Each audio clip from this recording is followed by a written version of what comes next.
And as I'm picking him up, carrying him out, I look on my wrist and there's just blood pouring down my wrist. I need to go to an urgent care like right now. I don't know how bad it is, but I can feel the blood running down my leg under my jeans.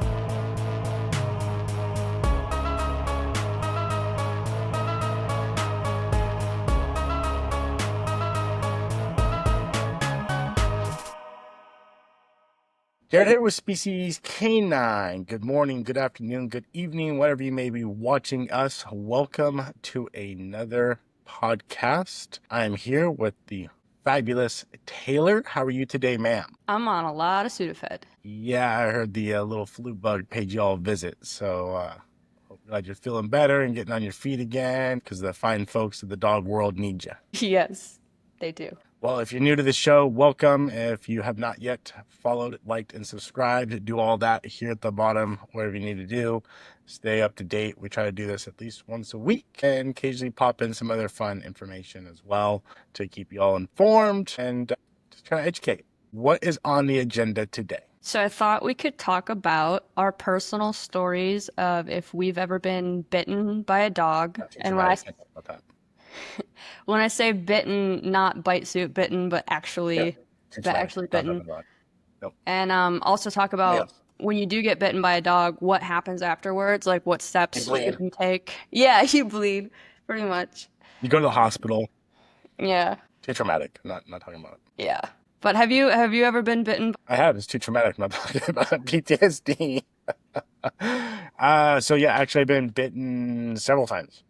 So one, some time ago, is actually my dog Doja that I had. I was fostering a Mastiff, and for whatever reason, I still to this day, I have no idea what set this dog off. So I was on the couch, I was doing some work, and I had Bear, that's his name, he's a Neapolitan Dog Day Bordeaux Mastiff mix. Really hyper dog, kind of a fun dog to hang out with. A lot of dominance aggression, a lot of dominance with this guy. And I had my German Shepherd, she was on the floor sleeping. And in the midst of all this, I look over and I see kind of Bear starting to like twitch like he's dreaming, something like that. In the course of that, I see Doja, my German Shepherd, she pops her head up like really concerned, like looking at him. And all of a sudden, he pops up awake and just rushes her. And he grabs a hold of her, grabs her. Luckily, she had like really thick hair. He grabs on the back of her neck and just won't let go. He's holding on to her. So I go over, I'm grabbing him, trying to get him off first, just me. It's probably like 9:30, 10 o'clock at night. Pulling him off. In the midst of that, I feel what feels like a vice just clamp down on my wrist, my right wrist. And it dawns on me, she has bit me. Doja. Yeah. And then my second thought was, that didn't hurt nearly as much as I thought it would. And so while this is all going, I tell her out. She lets go of me. Right when that happens, I get him off. So I pick him up. And I just want to separate him, carry him out to the garage. And as I'm picking him up, carrying him out, I look on my wrist, and there's just blood pouring down my wrist. And I was like, son of a bitch. So put him in the garage, close the door, go get my kitchen, start washing this off, figure out what's going on. Like, how bad is this, right? I'm like, well, I can still move my fingers. Okay. Probably won't need surgery right now. Fingers are still moving. We're still good there. Cleaning myself up. She comes over and I can just tell, like, she knew that she bit daddy. Like, she felt bad. Like, she came down, head down. I didn't yell or anything. I was like, it's okay, good girl. You're good. Love it up on her a little bit. I'm like, I gotta go. I gotta go. Do you think she redirected on you, or she just missed him? There's no way she could have gotten him just in the position that she was at. I think she was just scared and she was just trying to get us something. And how she got my hand, the only way I'm thinking is she might have turned. Get him, but my hand was there because I had him by the scruff of his neck. Yeah. And she just got me. And good mouth bite too. I had a good deep bite, like A1, right? And so at the time I owned a security company. And so one of my supervisors, I knew I couldn't drive. At the time I had a manual stick shift. I'm like, there's no way, I can drive. So I called one of the supervisors that worked for me. I said, dude, come pick me up. Like, we got to the hospital, like now, too. And went in, it's fine. They gave me a tetanus shot and cleaned me up. And the dog was really cool. I was like, I explained who the dogs were. He's like, I'm not going to bother reporting this. I'm not worried about anything. I was like, brought it on, good because I don't want to quarantine my dog or anything. He was really cool about it. Cleaned me up. They couldn't stitch you up because it's puncture wound. They want to let it drain, all that stuff. But the worst part out of that actually was the next morning when I woke up and I thought I tore my bicep because my left bicep was so sore, my whole left arm, and it was from the damn tetanus shot they gave me. Oh, those do That was hurt, the don't they? worst part, was that freaking tetanus shot. Because I woke up, I was like, oh, did I tear a bicep last night? Like I'm looking for bruising or something, and I started thinking, like, I bet it was that tetanus shot. So I did a little research. I'm like, sure enough, yeah, if you have a lot of tetanus in your body, apparently it hurts a lot more when you get tetanus shot over that couple of days. And so yeah, it healed up. I can barely see the scars now. Now you could probably even see it on camera, but I have a little scar right there. Hmm. That's a scar right there where the crease is. Um, Nice. and you can't see the ones underneath. There's a small one right there. But yeah, she got my wrist perfectly, but it felt like a vice when she hit me. I didn't feel the bite. Like she punctured like all the way through. Like she good puncture wound. Um, it was just so much pressure, and the adrenaline and everything was going at the time. That's all I felt. I didn't feel the actual like ripping the skin or anything. And then I got bit by a client dog. He was really dog reactive. Should have had a muzzle on. My bad. No big deal. But the pants I had on, I wasn't worried about him biting through them because I know he couldn't. How big Uh, was he? 60 pounds, maybe 55 pounds. A Okay. little, uh, little mix, hitty mix with something. I don't know. And dog reactive. He got corrections in the heel. He broke. Went after the dog. Got a pretty high level avoidance correction. Redirected on me. Hit me in my thigh, and I felt the hit, and that was about it. The next day, there was a bruise on my thigh. Oh, I thought this was a different client. I was thinking this was the one that stopped you leaving. No, no, it wasn't even. That was that pant grab. That wasn't even a bite. That was a real bite, no. No, that was just like a pant grab. They hit my thigh and got another decent correction and never bit anybody again. But the worst bite I ever got was by a horse. You got bit by a horse? Damn right, as a kid. What'd you do to piss it off? Why'd the horse bite you? Not my horse, is my sister's horse, and it just had a baby. And the baby horse was supposed to be mine. And so I was just like petting it. And mom came over and bit me right on the shoulder.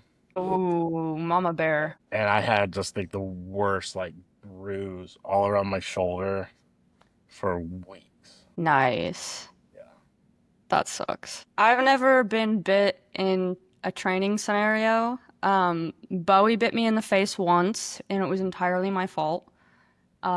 She had just gotten done fighting Tally. I get her upstairs, get her in her crate. And I remember I was so frustrated. How do I stop this dog fighting everybody? And I put my head in her crate in front of her face. And she's like looking at me, and I could see she was like freaked out. And I was like, don't ever do that again. And she, wham! It's like textbook fear bite, right? She can't flee. She's backed in a corner, and she went like that and then went back, right? And she got me right, actually, it was this eye, right under my eye, right here. And in retrospect, seeing how she has bitten Omar and refused to let go, I know Bowie loves me very much because I That still have dog an loves you, didn't even eyeball. break the skin.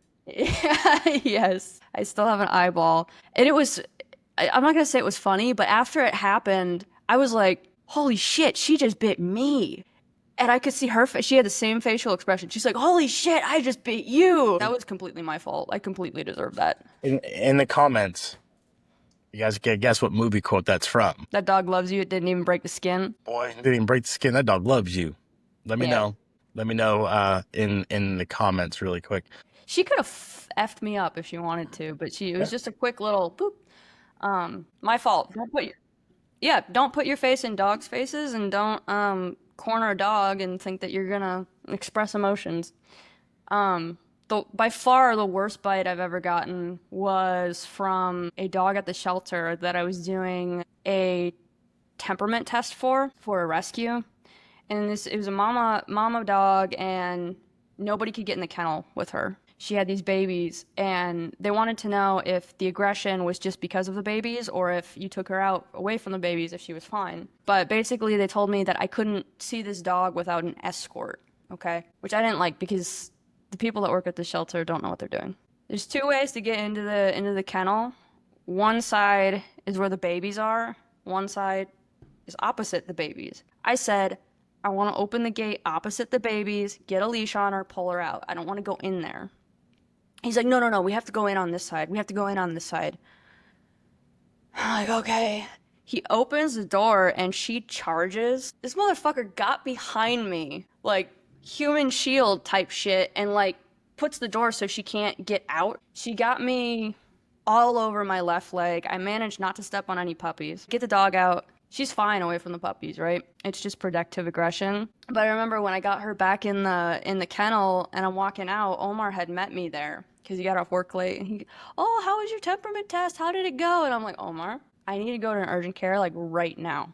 And he's like, why? What's wrong? And I was like, I don't know how bad it is, but I can feel the blood running down my leg under my jeans. When you get bit by a dog, you have to fill out a dog bite report. You have to say where they were, what type of dog was it, blah, blah, blah, blah, blah, blah, blah. And they don't stitch you up unless you have skin flaps hanging, right? Because like you said, they want the air to get in. They want the bacteria to come out and the air to go in. I had to wear jeans for like the next 2 months until it scarred over because I knew that if like any of my family members saw those bites, the dog actually got saved though. I told the rescue, I was like, you cannot pull this dog with the puppies unless you have somebody that like really, really knows what they're doing. And they ended up finding somebody and she's like got a home now. But I've never been bit in a training scenario. And I think the general rule is if you're training aggressive dogs, you should be doing everything you can to not get bit. Absolutely. Like, totally my fault. That dog should have had a muzzle on, but I wasn't that concerned. Even for a bite, I wasn't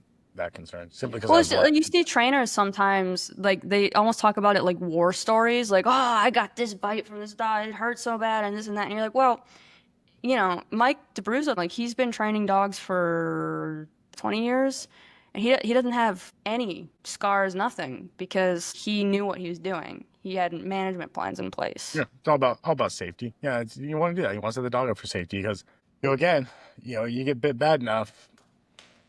You're going to the hospital and they're going to make questions and they might take the dog and hold it for 10 days and cause all kinds of issues. And you just don't want to deal with that. So muzzle training, a dog can solve so many problems with that and just, keeping it safe. Yeah, it's interesting. But I do want to touch base on something that you recently discussed. Very personal story about you and Bowie. Saw your little video that you posted about your story with her and how it all came to be. And obviously that bite happened pre-species canine. Pre-Jared. Yes, Pre-Jared, yes. pre-species canine there. So, thank you for sharing that story. I know it was tough, but I know we got a lot of amazing feedback, and you actually got a potential client that has a very similar situation that was kind of touched by your story that reached out and wants to get help with their dog. So Mhm. making changes in people's lives and for the better.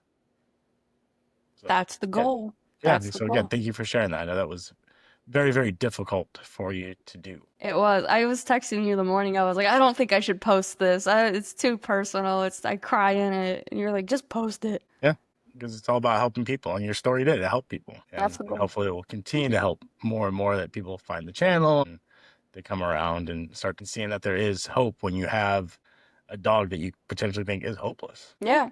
And if somebody's watching this because they've been bit by their dog, after you take care of the medical stuff, obviously make sure everybody's alive and doing well. The next step is probably, well, what do I do now? Do I go to a trainer? I would really encourage people to, like, even if it's not us, read about foundation style dog training, read about what types of aggressions there are. Like, we have tons of info on the website that people can use as resources and just get that information to help you make a good decision because there is hope, there is hope. Yeah, I have a client right now that she's actually a veterinarian, and you're on the console with that, and she's so nonchalantly talked about behavioral euthanasia Yeah.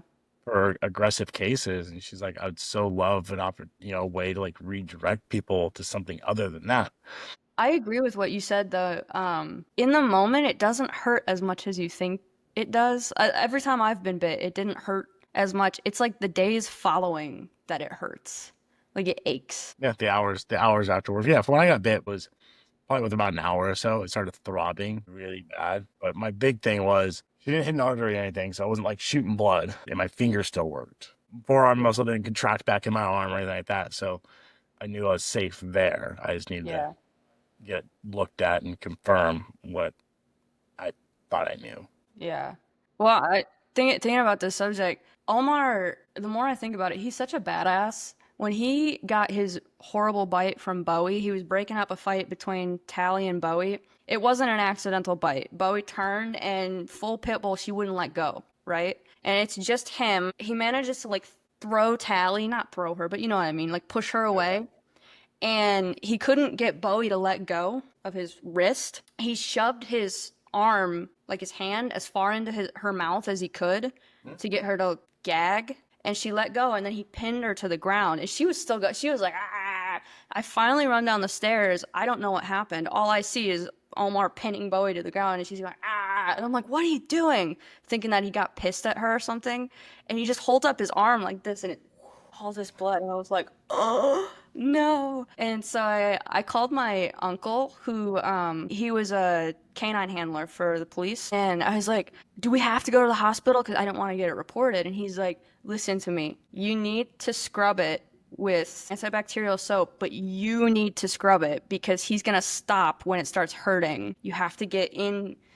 And I was like, okay. But looking back, like every dog bite I've had, the dog immediately let go. Imagine if you were fighting with a dog that wasn't letting go, and you have the ability to stay calm and get them to let go. And he didn't hit her, he didn't hurt her, he didn't get pissed. He just pinned her on the ground until I showed up. Yeah. Well, he did the smart thing is he triggered a reflex in her. Motivation goes a long way in those situations for dogs, especially dogs that have a lot of gameness in them and they're really hard. You get a game bred hard pit bull. The more you fight, the more it's gonna fight. You breed German shepherds like that for protection work, Malinois, things like that. The harder you fight this dog, the more they're gonna fight and dig in and bite harder and things like that. Triggering the dog's gag reflex. Yep. That's something they can't control. Yep. That's an immediate, like, get this thing out of my mouth, I can't breathe, I'm going to throw up, things like that. That's Yep. immediate reflex, right? Or taking away their will to fight anymore by choking them out. That's always, priority one. Like if you're out walking, you're walking your dog with you, carry a second leash. Yep. Always have a second leash. Because if you ever get a situation like that, you can start choking the dog off with that second leash. They're going to let go. Yep. They're going to let go before they pass out because self-preservation is going to kick in. you know and if you have a situation where you got a bite coming, you can't stop it and you see it coming, if you can gag the dog, like just Shove your feel hand. your hand into their throat and right down their esophagus, they're going to think twice again about biting because they're triggering that reflex response. Yeah. Yeah, and if you ever have to break up a dog fight and there's somebody else there, don't reach for collars. Like obviously in these scenarios you're the only one there. If you're gonna try and you have to, but if you have somebody else there, try the wheelbarrow technique if somebody's not latched on, right? So you grab the dog's back legs, literally like a wheelbarrow. And if they're light enough, you can even hang them upside down. If that doesn't work, if a dog is truly latched on, you have to move to choking the dog that's latched on. That's the only way they're gonna let go. There's a lot of bad advice out there about how to break up dog fights, and it's gonna get somebody really hurt. Yeah, there's like I have a brake stick that I carry when I'm training, Mm-hmm. things like that. Those just stick in their back molars and you just twist it and opens their jaw. That's more, that's more for like people. I carry it just in case. It's just a tool, right? All these things are tools. The citronella spray, the pet shield, spray shield, I think my Pet Safe makes it. It's another tool. You spray dog with it. They're gonna let go and deter. But the best thing is understand dog behavior, how to prevent bites and avoid them altogether. So maybe we'll do a podcast about dog body language, talk about that and how to avoid it. When Yeah. you see a dog, like, okay, is this dog safe to approach? Is this dog not safe to approach? What to look for in those dogs. Is this a truly like dominant dog, or is this like a scared dog that's probably going to run away, but if it can't run away, it's probably going to bite. Yeah. We should do one on that, and so people can understand what we're talking about there. Yeah. Yeah, I always tell Omar, you watch her ears and you watch her eyes. Because if she's just looking at something, that doesn't mean anything. But if she's hard staring and the ears come forward, everything comes forward, that's different. Yeah, going in that predatory sequence. That was fun. Thanks for bringing up my traumatic event and a very expensive night for me. Do you have a picture of it?